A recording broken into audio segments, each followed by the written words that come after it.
મહાદેવર, હું છું આપનો એસ્ટ્રોલોજર વિશાલ મહારાજ. ઘણા બધા મને એમ કહેતા હોય કે મહારાજ મારે નવી નવી જોબ લાગી છે, મારે પહેલી વાર ઇન્ટરવ્યૂ દેવા જવું છે, મારે મિટિંગમાં જવું છે, બિઝનેસ મિટિંગની અંદર મારે સારા વ્યક્તિ સાથે ડિનરમાં જવું છે, તો મારે કયા કલરના કપડાં પહેરવું તો મારા ગ્રહો પાવરફુલ થાય અને મને પોઝિટિવ ઉર્જા મળે.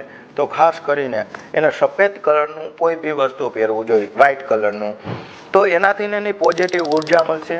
આપણા જે તિરંગો છે એમાં પણ સફેદ કલરનું ખાસ કરીને મહત્ત્વ છે. સફેદ કલરનો રંગનું કોઈ વસ્ત્ર પહેરવું. બીજું, બ્લેક કલરના એને બૂટ પહેરવા જોઈએ, શૂઝ પહેરવા જોઈએ, બ્લેક કલરના એને શૂઝ પહેરવા જોઈએ. આ ખાસ કરીને એને શુક્ર બલવાન કરશે તો એના ઘરની અંદર અને એના પરિવારની અંદર ખૂબ પોઝિટિવ ઉર્જા આવશે. મહાદેવર.